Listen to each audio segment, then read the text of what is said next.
Hello, everyone. I am John Allen, the editor of Crux, and your host here on Last Week in the Church. This is the show where we, as you well know, sort of raid the fridge of Catholic journalism, take out a few stories that are by now a few days old, serve them up piping hot and delicious. We have been off the air for a month, but baby, we are back. We are back in that Roman groove, and here's what we've got for you this week.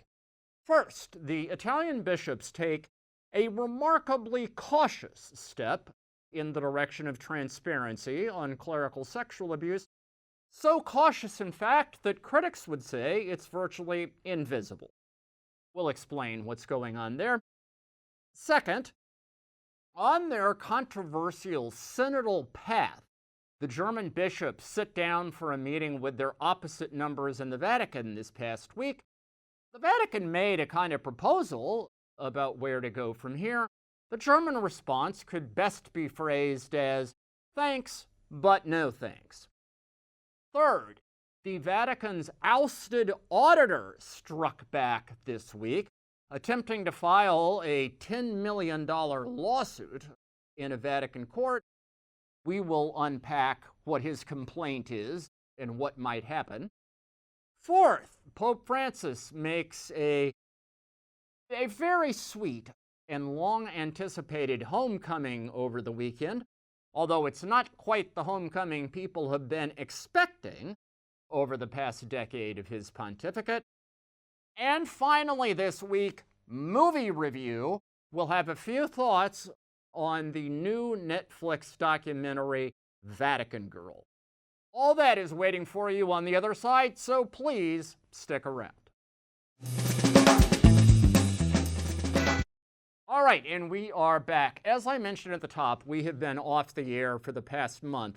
I know I didn't announce that in advance, and I apologize for that lack of clarity.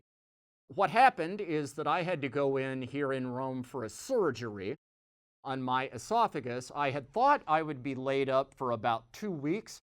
In the end, it turned out to be a full month. I know most of you didn't know that was going on. Some of you did, and your well wishes and your prayers are deeply appreciated. For the rest of you who were in the dark, my apologies for the fact that we just kind of vanished for a while, but I promise you we are back. And one of the things that this whole episode has taught me is that I ought to be extremely grateful for many things. One of them is the capacity to do something that I absolutely love for a living. So let's get to it. So we begin this week with the story of the Italian bishops' long anticipated effort to sort of come clean about clerical sexual abuse. Now, since the beginning of the sexual abuse scandals, we have seen many European bishops' conferences commission these kind of in-depth, longitudinal, national-level sort of disclosures about the scope and scale of the sexual abuse crisis in their country. We have seen the Irish bishops do that. We have seen the British bishops do that. We have seen the Germans, the Belgians, the Dutch, the French, and others. And so next up, it seemed to many people, would be the Italians. And in fact, the Italian bishops this past week did call a press conference to present a report on clerical sexual abuse. However, as opposed to those other European conferences, this was not an effort to document the entire scale of the crisis from the beginning. Was in fact simply a report on the past year.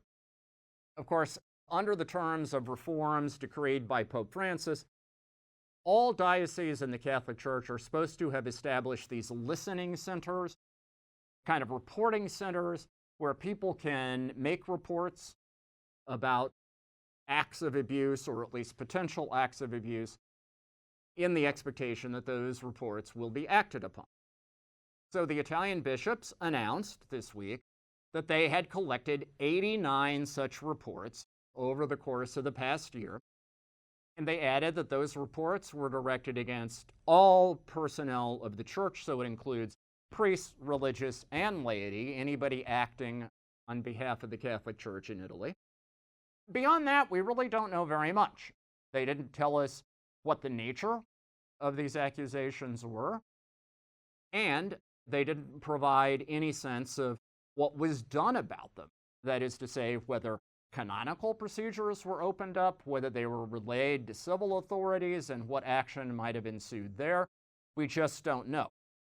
Now, in the course of presenting all of this, the Italian bishops also added that they have sort of worked out an arrangement with the Congregation for the Doctrine of the Faith in the Vatican so that researchers will be able to get access to all of the files about abuse cases in Italy that are currently in the congregation. And they revealed that there are 613 such files. Now, that doesn't mean there are 613 accusations. A particular file could contain more than one accusation. Another file may not actually have any real allegation, but simply reports, concerns, whatever. So how many cases there are, we don't know. We know there are 613 files. Again, what's in those files and what happened to them remains unknown. We should also add that in terms of the information compiled for this report, there are 227 Catholic dioceses in Italy. Only 158 of them actually answered the questionnaire that the Italian bishops had sent around. So in other words, more than a quarter of all Italian dioceses did not actually participate in this process.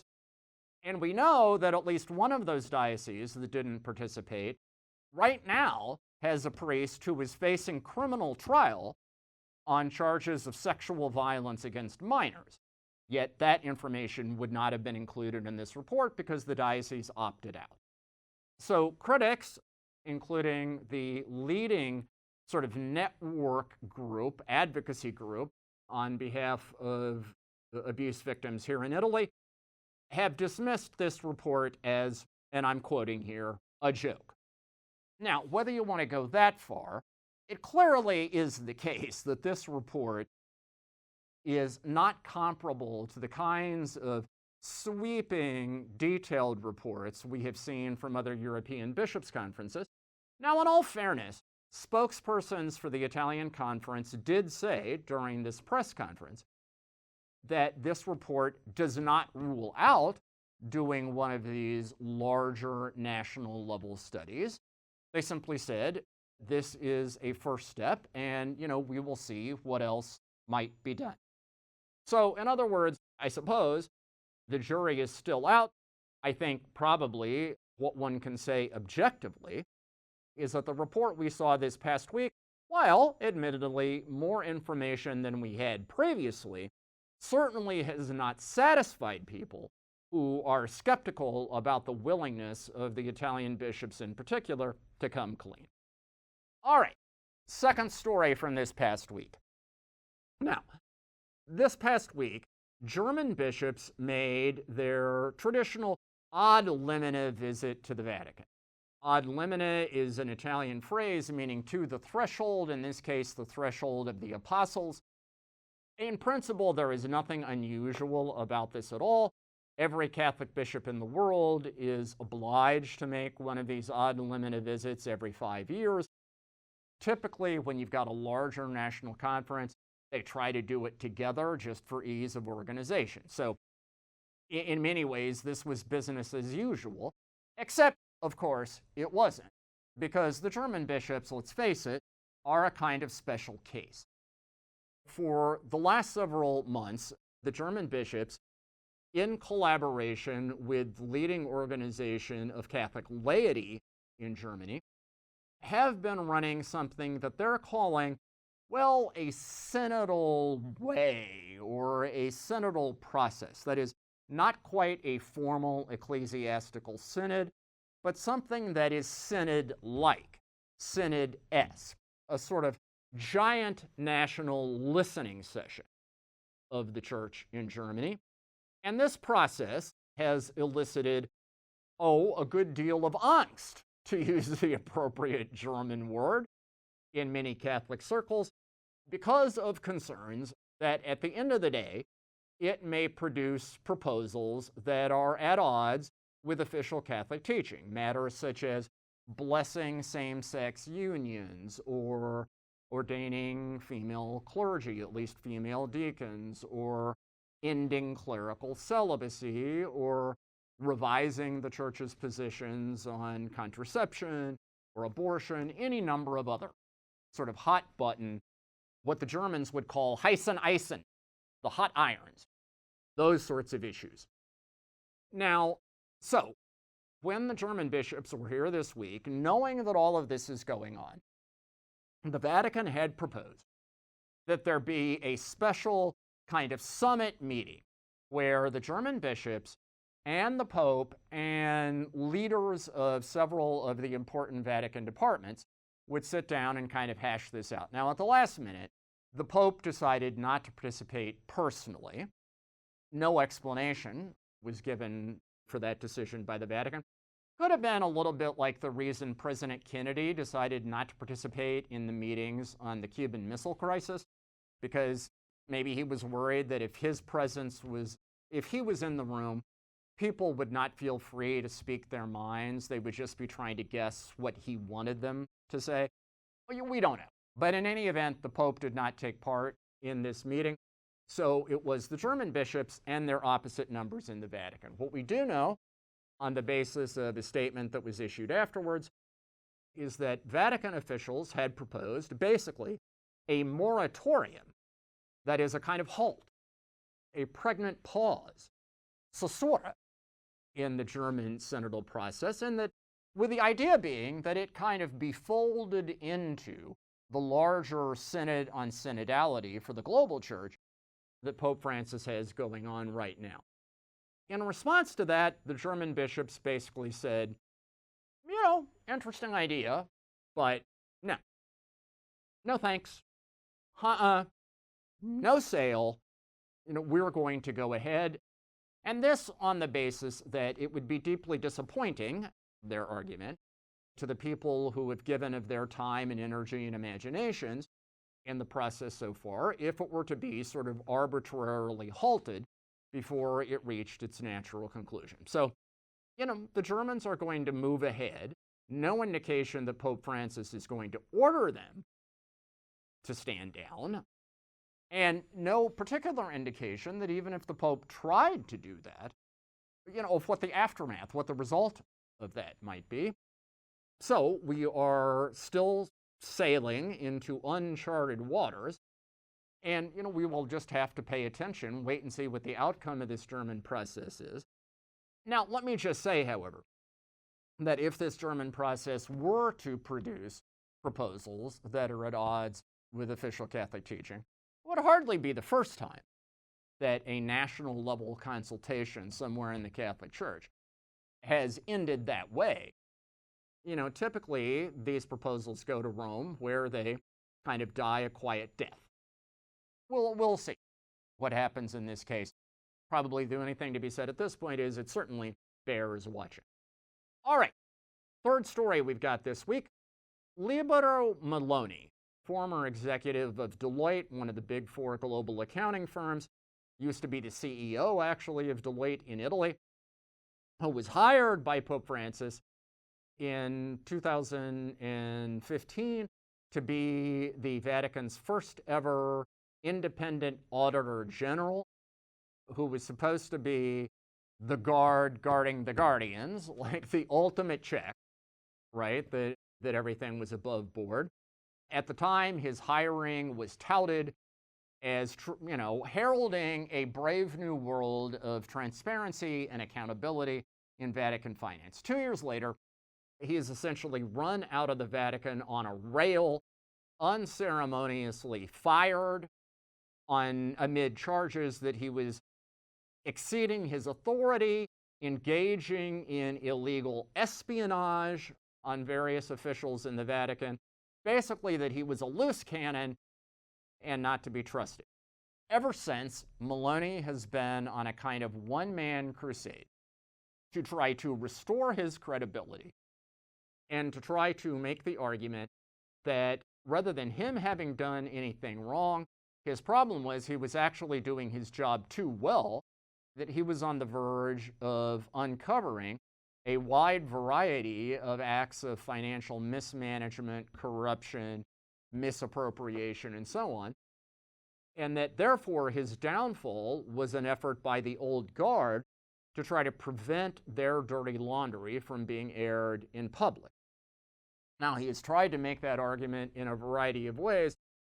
The most recent effort on his part was he announced not long ago that he and his former deputy, Federico Panucci, were going to file a $9.6 million lawsuit in the Vatican's own civil tribunal against the Secretariat of State, the most powerful department in the Vatican, suing them for damage to their professional reputations and their livelihoods, and in the case of Panucci, also damage to his health, because one of the things that happened when Meloni and Panucci were fired is that all the documents from their offices were seized.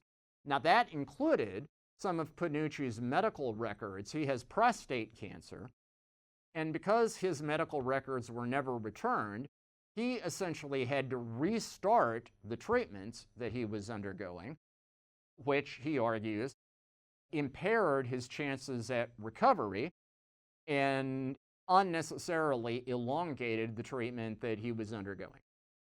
Now, you have to admit that suing the Vatican Secretary of State in the Vatican's own tribunal, I mean, if there were an award for chutzpah, certainly in 2022, it would have to go to Libero Meloni. Now, what's going to happen to that lawsuit? I don't know, but I can tell you that early signs are not good. The first decision that had to be made by the tribunal was whether to certify Meloni's lawyer, a guy by the name of Romano Vaccarella, to represent him. They said no to that. So it does not appear that they are particularly interested in accommodating Meloni in this effort. Meloni held a press conference himself this week in which he described the Vatican's legal system as Orwellian, and also described the Pope's silence on his case as deafening. Again, stay tuned. We will see what happens.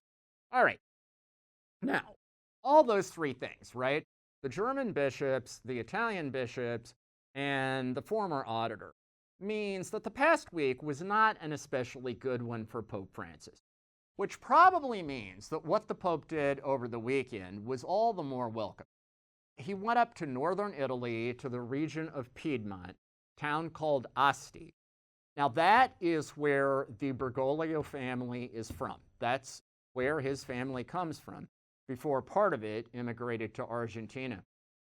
Pope Francis still has relatives up there, and in fact, the reason he went up on Saturday. On Sunday, he did a public mass and did the things the Pope normally does when he visits an Italian diocese. But on Saturday, that was just personal time for the Pope. He hung out with his relatives, including his second cousin, Carla Rabezzana, who was celebrating her 90th birthday. And she and Pope Francis have long been very close. They talk on the phone all the time. Carla said she still calls him Giorgio, which is the Italian version of Jorge, meaning George, right? So she still calls the Pope by his given first name. By all accounts, this time with his relatives was sweet and, so deeply meaningful for Pope Francis. It was a homecoming of sorts. I mean, the parish there in Asti still has his grandfather's baptismal records, and so on. However, this was not the homecoming that people have been anticipating from the beginning of Francis's papacy. We've all been waiting to find out, when is he going to go back to Argentina, right? I mean, that's the homecoming that many people have wanted to see. I mean, consider that when John Paul was Pope, he made 9 trips back to Poland over the 26 years of his papacy. That's an average of 1 trip every 3 years. I mean, by that standard, Francis should already have been to Argentina 3 times since he's been in office for a decade. Now, I will grant you that the flight from Rome to Krakow is a much easier one than the flight from Rome to Buenos Aires. But still, it just strikes many people as odd that Pope Francis hasn't gone back to Latin America or to Argentina even once, given that he's visited almost every other country in Latin America by now. It is said that the Pope doesn't want to go back because he's afraid that his presence would be politically manipulated by one faction or another. Of course, the truth is that's a risk every time the Pope hits the road, no matter where he goes. So it's a little puzzling why the Pope has chosen not to go. And of course, at this point, given his age and his physical condition, it's entirely possible he may never make his way back to Argentina. And therefore, this weekend in the Piedmont, in Asti, may be the closest he ever gets. Maybe the last time he actually has any FaceTime with members of his family, which no doubt makes it all the more meaningful, all the more special, all the more memorable. Finally, we end this week with a very brief movie review. There is a new documentary on Netflix called Vatican Girl. It's about the case of Emanuela Orlandi, a 15-year-old girl who vanished in June 1983 from the streets of Rome. What makes her case particular is that her family lived inside Vatican walls. They worked for the Pope. Her dad was an official in the prefecture of the papal household.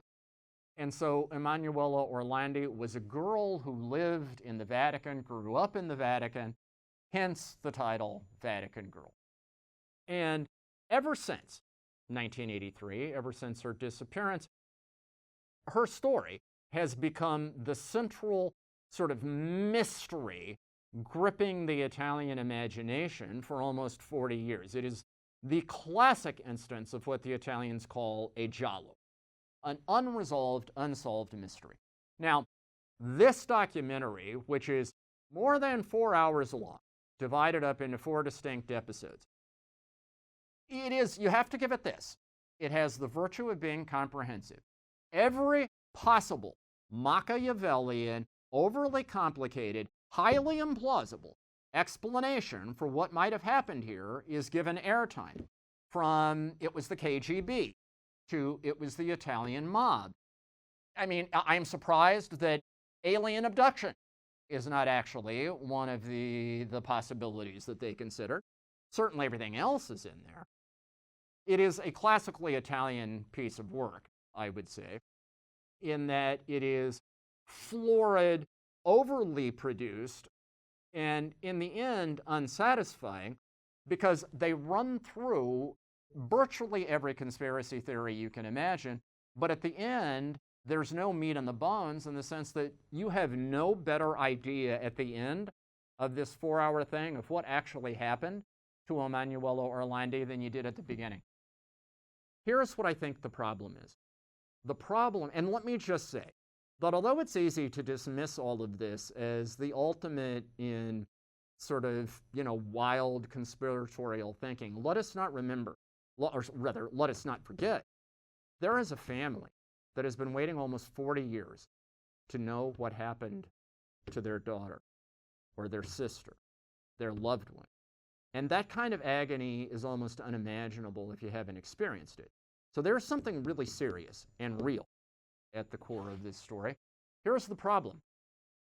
From the beginning, the problem with the way the Orlandi case was treated was, and it's reflected in the title of this series, she was not treated as a girl who disappeared, whose case needs to be solved.